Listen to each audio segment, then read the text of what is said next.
Rachel stroked the soft black fur of the cat purring contentedly in her lap. "I think I'll call you Angel," she murmured. "Angel number 10. The doctor said a pet would be good for my anxiety, and after the day I've had, I could use a guardian angel watching over me." It had all started that morning at her appointment with Dr. Moore. Rachel had been seeing him for years to manage her anxiety and tendency towards superstitious thinking, which had plagued her since childhood. As the session ended, Dr. Moore's parting words sent a chill down her spine. "Remember, Rachel, we're all going to die someday." In a daze, Rachel had stumbled out of the office, those ominous words echoing in her head. We're all going to die someday. Was it just an offhand philosophical comment, or some kind of dark warning? Her mind began to spin worst-case scenarios. What if the doctor knew something she didn't? What if her anxiety was actually masking a terminal illness and her days were numbered? Lost in morbid thoughts, Rachel nearly tripped over a black cat that darted across her path. Her blood ran cold. A black cat crossing your path was a notorious omen of bad luck.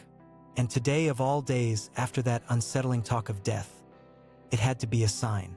With rising panic, Rachel hurried down the street, glancing back over her shoulder. But there was the black cat again, slinking along behind her, and another one peering at her from a shop window. They seemed to be everywhere she looked, multiplying like a dark legion of harbingers. Distraught, Rachel ducked into a coffee shop to collect herself. "Get a grip," she muttered. "Black cats are common. It's just a coincidence." But even as she said it, eerie memories began to surface. Times when black cats had appeared just before something terrible happened. There was the Halloween when she was 10, gleefully trick-or-treating with her sister Kate. Their father, usually so busy with work, had taken the night off to accompany them. Rachel remembered how happy she'd felt holding his hand and skipping down the sidewalk. Then a black cat had crossed their path and she'd felt a strange shiver of dread. 2 days later, their father was dead. A sudden brain aneurysm, the doctor said. No warning. And the black cat that spooked her on the way to class her sophomore year of college, causing her to trip and spill her books. She'd been rattled, but hurried on to her dorm, only to find it engulfed in flames. Some idiot smoking in bed, they said later. Rachel lost everything. The worst was when Kate got her first car and took Rachel out for a celebratory ride. Singing along to the radio, sunroof open, they'd felt giddy and free until a black cat ran out in the road. Kate swerved and they'd ended up wrapped around a tree, banged up but miraculously alive. So many brushes with disaster, all presaged by a black cat. And now today, already shaken by her doctor's grim words, it felt like a message she couldn't ignore. We're all going to die someday. Was death coming for her even sooner than most? Hands shaking, Rachel scrolled through her contacts and called Kate. "I need you to come get me," she pleaded. "Something bad is happening. I can feel it." Kate knew her sister well enough not to argue. "I'm on my way, just sit tight." 20 agonizing minutes later, Kate pulled up in her sensible sedan. Rachel practically dove into the passenger seat. "Go, go," she urged. But as Kate pulled away from the curb, yet another black cat ambled across their path. "There, did you see that?" Rachel shrieked, feeling like she might hyperventilate. "Whoa, calm down," Kate said firmly, though she was a bit unsettled herself. "Let's think about this rationally. What exactly did the doctor say that got you so upset?" Between shaky breaths, Rachel recounted how Dr. Moore's parting comment had triggered her spiraling thoughts and the string of black cat sightings that followed. "He said we're all going to die, Kate, and now these omens. It's like the universe is trying to tell me I'm next." Kate was quiet for a long moment. Then she said slowly, "Rachel, I know losing Dad like that when we were kids really messed us up. I struggle with it too. But you have to see that your anxiety is running away with you, turning a random comment into some kind of death sentence. I'm sure that's not what Dr. Moore meant at all. But the black cats are just cats. Think about it, sis. What happened to Dad and later with my car, those were flukes. Terrible coincidences. The human brain is wired to look for patterns, to make sense of a chaotic world. But sometimes there is no deeper meaning. Sometimes a cigar is just a cigar and a cat is just a cat. Rachel sagged back against the seat, exhausted. Could Kate be right? Was she letting her runaway fears control her again? I don't know what to believe anymore, she said weakly. Kate reached over and squeezed her hand. You don't have to figure it all out right now. Let's just get you home safe and maybe it'll seem clearer in the morning. When Kate dropped her off, Rachel noticed a piece of paper that must have fallen out of her pocket in her mad dash to the car. Her stomach lurched when she saw Dr. Moore's letterhead, but she forced herself to smooth it out and read, Rachel, I worry that my comment about mortality upset you as you left today. Please know it was not my intent to frighten you. I merely meant to illustrate that all lives end and so we must focus on living them well. I've suggested before that a pet could help ease your anxiety and loneliness. Perhaps it's time to reconsider. Wishing you all the best, Dr. M. Rachel took a deep breath and looked down at the black cat, which had followed her home and was now curled up on her front step. In the fading light, its inky fur shimmered and its golden eyes regarded her steadily, without judgment or malice.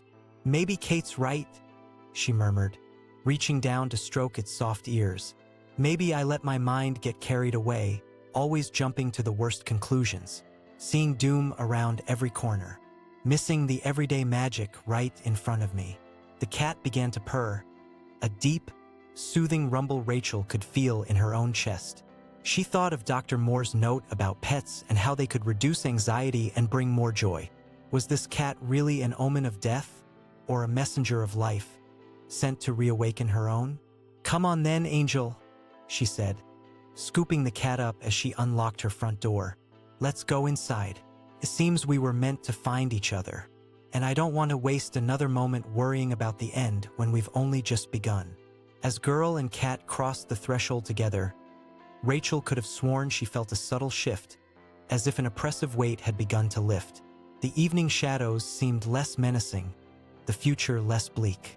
We're all going to die someday, Dr. Moore had said, and it was true. But now Rachel saw that the wisdom of his words lay in the first half, not the last.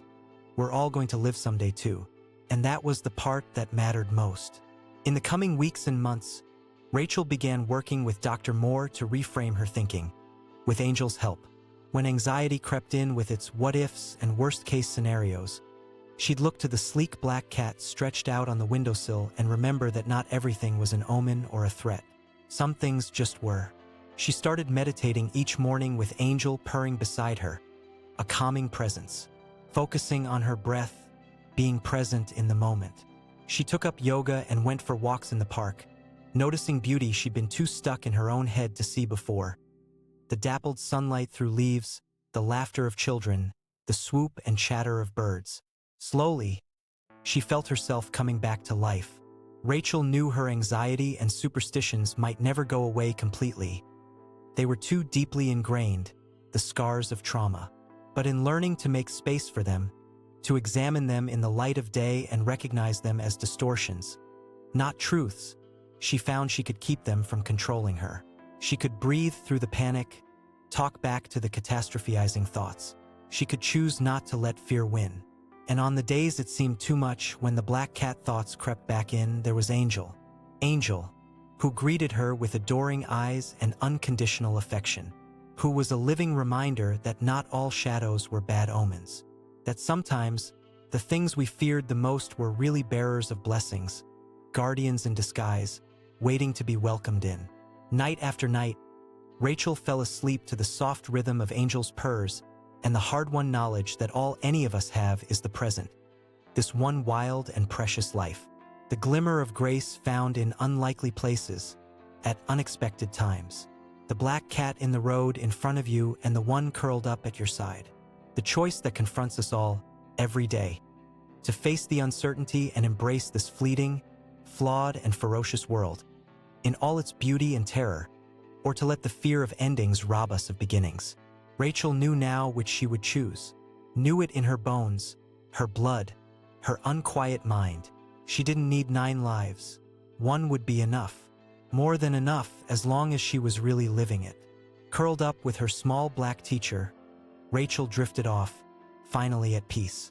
And in the dark, Angel smiled, a secret cat smile of pride and benediction.